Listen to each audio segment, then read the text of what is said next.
E aí galera, professor André Alencar, nós vamos falar um pouquinho sobre o edital do STF, seu futuro cargo. Você, servidor do STF, já imaginou lá?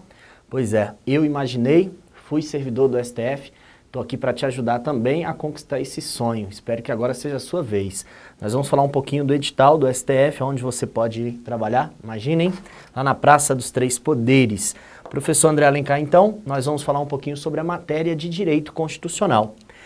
Quais são os tópicos que saíram aí no nosso edital, edital do STF 2013, ok? Novembro praticamente, final de outubro de 2013, saiu o edital do STF, pegou aí muita gente que estava se preparando e outros que começaram a se preparar. Você vai ver comigo aqui os principais tópicos. Todos os cargos vão cobrar as mesmas noções de direito constitucional, exceto o cargo 10, que é a área judiciária. A área judiciária são os bacharéis em direito que vão tentar para a sua área fim, para a área do direito. Então, tirando o cargo 10, todos os cargos vão cobrar as mesmas noções de direito constitucional. Gente, vocês têm uma ideia do peso que é o direito constitucional para o STF, né? Para você ser um servidor do STF, eu acho que é bem importante essa matéria, hein? Olha lá, tem experiência, trabalhei quase 5 anos lá no STF. Então vamos lá, quer dizer, um pouquinho até mais do que os 5 anos. Primeiro, Constituição da República Federativa do Brasil de 88, 1.1, Princípios Fundamentais. Na minha opinião, quando ele coloca Constituição 1.1, ele está cobrando só os princípios fundamentais da Constituição. Os princípios fundamentais, eles envolvem os artigos 1º ao 4º da Constituição, tá? Artigos 1º ao 4º. E esses artigos, apesar de serem pequenos e serem, vamos dizer, poucos artigos, eles são de suma importância. Por quê? Estamos falando dos princípios, as normas mais importantes, as normas que dão a fonte ao sistema, que dão sustentação ao sistema e que são fundamentais. Fundamentais são de muita importância, não são de uma importância secundária. Então estamos falando de normas que são normalmente estruturantes de todo o sistema constitucional. Todo o resto da Constituição, ela vai ter alguma ligação direta ou indireta com esses princípios fundamentais. Então você vai estudar os artigos que envolvem os princípios fundamentais. Principalmente, recomendo muito que fique de olho, nesse caso, na jurisprudência do STF, tá? Cai muita questãozinha sobre separação dos poderes, sobre dignidade da pessoa humana, tá? São tópicos importantes lá nos princípios fundamentais. Esse tópico está dentro da Constituição, beleza. Tópico número 2, aplicabilidade das normas constitucionais. O tema da aplicabilidade, ele envolve um tema de teoria da Constituição. Então, não existem artigos da Constituição que sejam diretamente aplicáveis com essa teoria. O que acontece é que o professor José Afonso da Silva, que é o grande teórico dessa tese aqui no Brasil, José Afonso da Silva, ele pega a Constituição e exemplifica com as normas de eficácia plena, contida e limitada. Então, vale a pena também, claro, pegar os exemplos lá do livro do José Afonso da Silva. Mas nesse ponto o que eu recomendo? Fazer muitas questões de prova. Pegar algumas apostilas teóricas, ok? Alguns materiais teóricos. Se você quiser, já tem um material desse de aplicabilidade lá no meu site, andrealencar.com.br, tem uma apostila de aplicabilidade das normas constitucionais, inclusive também com listas de exercícios. Então, dentro de aplicabilidade, ele fala em normas de eficácia plena, claro que nós estamos só comentando o edital, não é aula ainda, tá? Mas normas de eficácia plena, normas de eficácia contida e normas de eficácia limitada. Aí o examinador, ele coloca também as normas programáticas, porém, na teoria, você não vai encontrar as normas programáticas separadas. Na verdade, as normas programáticas são normas de eficácia limitada. Então, quando você estiver estudando, se você estudou plena, contida e limitada, com certeza você vai ter estudado também as normas programáticas lá dentro. Uma diferença importante é que as normas programáticas, elas estabelecem uma ideia de um programa, um fim a ser alcançado, a ser atingido. Então isso aqui você não encontra explícito em nenhum artigo da Constituição, tá? Mas vale a pena pegar, por exemplo, o 5º 3, para ver um exemplo de norma de eficácia plena, o 5º 13 como exemplo de norma de eficácia contida e o artigo 37.7 como exemplo de norma de eficácia limitada. Lá vocês têm exemplos de cada um deles que caem muito em prova, tá? Muito. Vamos passar? Tópico número 3, aqui a gente volta a falar de normas que estão na Constituição. Tópico número 3, ele especifica os direitos e garantias fundamentais. Direitos e garantias fundamentais, princípios é o título 1, direitos e garantias fundamentais é o título 2. E aí ele não economiza. Direitos e deveres individuais, capítulo 1, direitos sociais, capítulo 2, direitos de nacionalidade, capítulo 3, direitos políticos, capítulo 4, partidos políticos, capítulo 5. Então, os 5 capítulos dos direitos e garantias fundamentais estão dentro do seu edital, ou seja, do artigo 5º ao 17, em tese, cai tudo em prova, tá? Então, os artigos 5º ao 17 são importantes para vocês, principalmente o artigo 5º, que fala dos deveres e direitos individuais, e o artigo 12, que fala do tema da nacionalidade. São artigos muito importantes para quem vai fazer uma prova de concurso. Esses são muito cobrados nas provas. Claro que, principalmente nos direitos individuais, cai muita jurisprudência também, tá? Jurisprudência do STF aqui nos direitos individuais. De resto, pessoal, direitos sociais, nacionalidade, direitos políticos, partidos políticos, em geral é só ler a Constituição. A mera leitura do texto constitucional já ajudaria. Então, recomendaria aqui nessa parte jurisprudência para o artigo 5º, ok? Além, claro, da leitura da Constituição, sempre a leitura da Constituição é indispensável. Mas a mera leitura dos artigos da Constituição, do artigo 6º ao 17, já pode ser suficiente. Obviamente que uma apostila não faz mal a ninguém, para pegar alguns comentários, mas normalmente você mata com a leitura da Constituição esses outros dispositivos. Claro, sempre listas de questões acompanhando.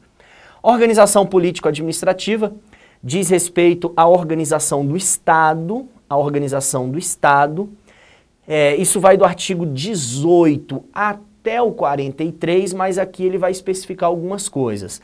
Então ele fala do Estado Federal Brasileiro, isso é um pouco teórico, mas dá para matar com os artigos com os artigos que vão do 18 até o 43, União, Estados, DF, municípios e territórios. Então vamos lá, podemos colocar aqui, ó, do 18 ao 33, tá? Do 18 ao 33 são os artigos da Constituição sobre esse tópico número 4. Mas cuidado com esse tópico do Estado Federal Brasileiro, porque isso aqui exige um pouquinho mais de teoria. Teoria do Estado. Como é que é o Estado? Quais são as características de um Estado federado? Então, esse tópico importante aqui dentro, tá bom? União, Estados, DF e municípios, em geral, ele vai cobrar o tema da repartição de competências, cujos artigos mais importantes vão do 21 ao 24. São os mais importantes, mas cai do 18 ao 33, ok? No seu edital. Fechado, vamos agora para o tópico da administração pública. Administração pública, especificamente, ele fala das disposições gerais e servidores públicos. A administração pública pegaria dos artigos 37 até o 43, porém, que está dentro da organização do Estado, diga-se de passagem. O examinador separou, azar o dele.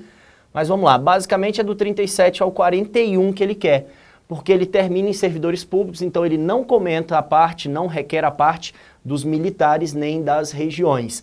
Então do 37 ao 41.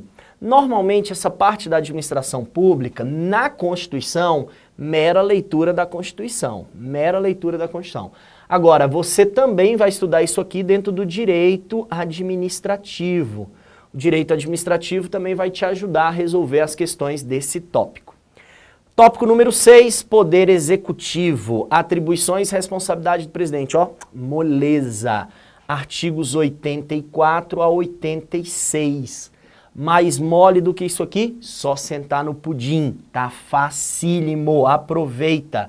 Artigo 84 a 86. 84 fala das atribuições e o 85 e 86 das responsabilidades, sendo que o 84 e o 86 são mais importantes, tá? Principalmente o 86.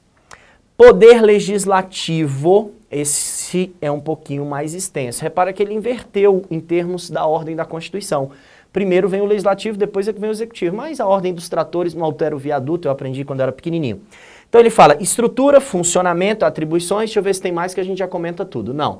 Então estrutura, funcionamento e atribuições, é difícil a gente marcar artigos da Constituição aqui, tá? Mas vamos lá, eu colocaria para vocês o 44, que começa, vai falar da estrutura, O 45, 46, 47, 48, 49, 50, 51, 52. Basicamente esses, do 44 ao 52.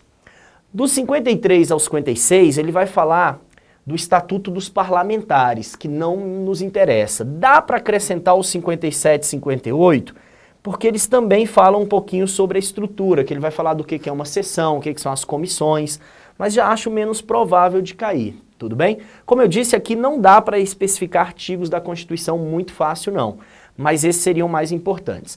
Não colocou o processo legislativo, embora ele escreva atribuições pode entrar o processo legislativo, se você ficar com medo, 59 a 69, ok? É o processo legislativo. E não colocou também de forma explícita o controle externo do TCU, mas se você ficar com medo, dos 70 ao 75, tá? Minha opinião, esses dispositivos aqui são mais importantes quando se refere à estrutura, funcionamento e atribuições. Atribuições, eu acredito mais que ele está falando do 48, 49, 51 e 52, também o 50.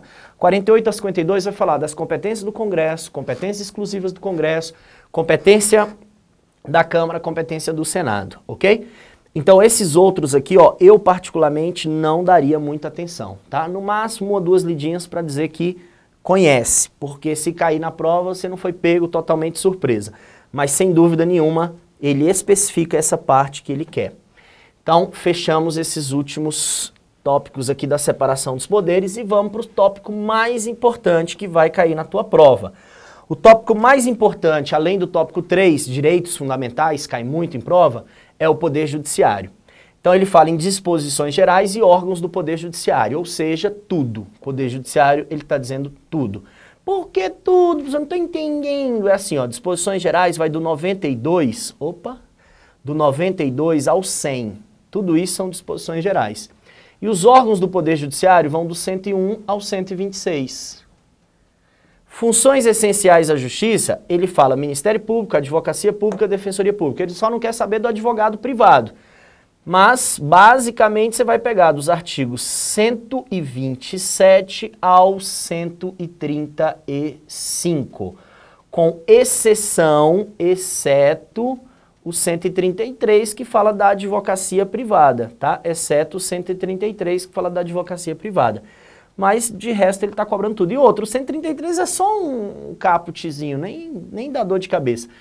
Agora, isso aqui, ó, é muito importante para vocês, tá? Claro que dos órgãos do Poder Judiciário, eu recomendaria o principal estudo, o STF. Em segundo lugar, STJ com CNJ, ok? STJ e CNJ, principalmente até o CNJ, tá caindo muito CNJ nas provas. Então, tá aqui os órgãos do Poder Judiciário. Estão aqui as funções essenciais à Justiça, ok? Ministério Público, Advocacia Pública, Defensoria Pública, só não cobrar a advocacia normal, que é a advocacia privada, artigo 133. De resto, está tudo aí. Acredito que é esse o nosso edital. Bem frequente esse tipo de cobrança. Não trazem mais nenhuma, vou deixar aqui ainda nesse último, não trazem mais nenhum tópico assim extravagante, nenhum tópico de muito diferente. São os tópicos normais que costumam cair em prova. E, portanto, desejo a você uma boa jornada de estudo. Conte comigo, estaremos aqui com você no curso do Estúdio Aulas para o STF. Grande abraço, professor André Alencar. Fique com Deus e bons estudos.